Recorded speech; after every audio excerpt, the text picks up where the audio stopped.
रहमानिर्रहीम अस्सलाम वालेकुम वरहमतुल्लाहि वबरकातुहू। आप देख रहे हैं यूट्यूब चैनल, मैं हुसनैन अली। इंसाफ के दूसरे सेशन में हम आपको खुशामदीद कहते हैं। पहले सेशन में हमने आपको बताया कि इंसाफ ना होने की वजह से मुआशरे में क्या क्या बदकिरदारियाँ पैदा हो रही हैं, इंसाफ किस तरह लाएंगे, और हम आपको बताएंगे इंसाफ पैदा करने से फ़ायदा क्या होगा।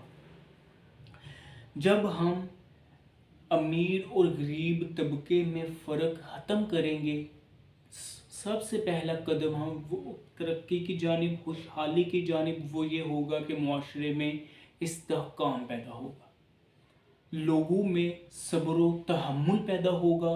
लोग आपस में जब मिलजुल कर रहेंगे, जब अमीर गरीब में कोई फ़र्क नहीं होगा, यकीनन लोग एक दूसरे को सपोर्ट करेंगे, दूसरों की किरदार के ऊपर उंगलियां नहीं उठाएंगे।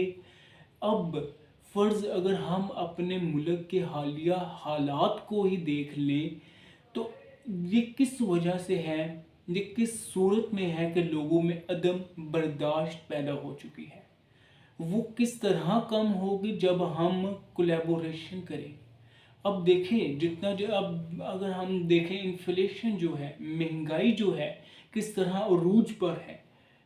अब इस हालत में करना क्या चाहिए कि वो जो जिनके पास ऑलरेडी है, जिनको इस महंगाई से रत्ती बराबर फ़र्क नहीं पड़ा, उनको चाहिए कि वो लोगों को, जो पिसा हुआ तबका है, उनकी मदद करें। लेकिन मैं ये गारंटी शुदा बात कह सकता हूँ कि कभी भी इस तरह नहीं होगा।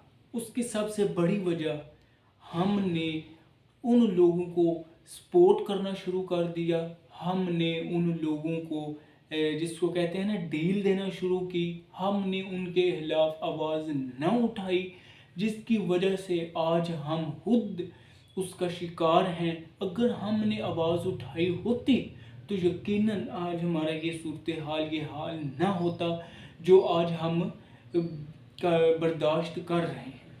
ज़रूरी बात वो ये है कि जब तक तमीज़ रहेगी नौजवानों में, मुआशरा तरक्की करेगा। जब तक तमीज़ ख़त्म होएगी, मुआशरा तनज़्ज़ुली का शिकार होगा, बदहाली का शिकार होगा।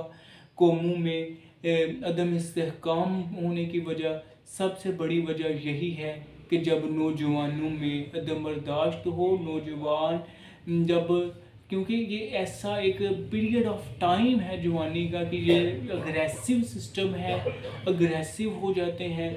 कोई भी हो वो अग्रेसिव होता है, चाहे वो कोई नौजवान लड़का हो, चाहे वो कोई नौजवान लड़की हो, क्योंकि ये ऐसा टाइम पीरियड होता है उम्र का जिसमें बंदे को बहुत ज़्यादा जोश आता है, जिसमें बहुत ज़्यादा एक सिस्टम डेवलप होता है। उसके बड़ी वजह सिर्फ और सिर्फ यही है, जब तक हम अपने बच्चों को तमीज़ नहीं सिखाएंगे, तमीज़ और तमीज़, सिर्फ एक ही हल है कि हम कुछ ना कुछ कर सकते हैं अपने मुल्क की बेहतरी के लिए, अपने कौम की बेहतरी के लिए।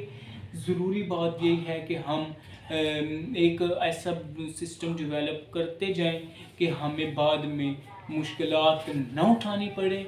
हम ऐसा सिस्टम डेवलप करते जाएं कि बाद में कोई हमारे नस्ल पर, कोई हमारे बच्चों पर उंगलियां ना उठाए। यकीनन आज वो बच्चे भी रो रहे हैं जिनके वालिदैन ने उनकी सही रहनुमाई नहीं की। क्योंकि अगर मैं आपको थोड़ा सा टच दूं तो वीडियो एक मैंने कल देखी, तो उसमें क्या कह रहा था कि लड़का के कहता है कि आने वाली नस्ल का तो पहले ही बुरा हाल है कि क्योंकि हम उनको मिल रहे हैं। ठीक है, क्योंकि हम बुरे हैं, मौजूदा नस्ल जो करंट नस्ल है वो उसका किरदार ठीक नहीं।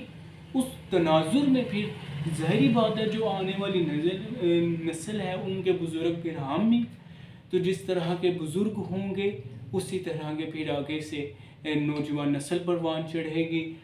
कोशिश करनी चाहिए कि हम अपने आप को एक लीडर के तौर पर पेश करें। और इस आज हमारा जो जस्टिस सेशन था वो यहाँ पर ख़त्म हुआ, अपने अख्ताम को पहुँचा। और आखिर में मैं कहता चलूँ کہ میں سب شکریہ ادا کروں گا جتنے بھی ویورز ہیں، اور الحمدللہ میں کروں گا کہ ہمارے جو سبسکرائبر ہیں وہ آہستہ آہستہ اب بڑھ رہے ہیں، ریچ بھی ہو رہی ہے، اور یقیناً آپ کو ہمارے جو ویڈیوز ہیں پسند آتی ہوں گی۔ ہمارے چینل کو، ہماری ویڈیو کو لائک اور سبسکرائب بھی کر دیجئے گا۔ چینل سے اجازت دیجئے گا۔ اللہ حافظ۔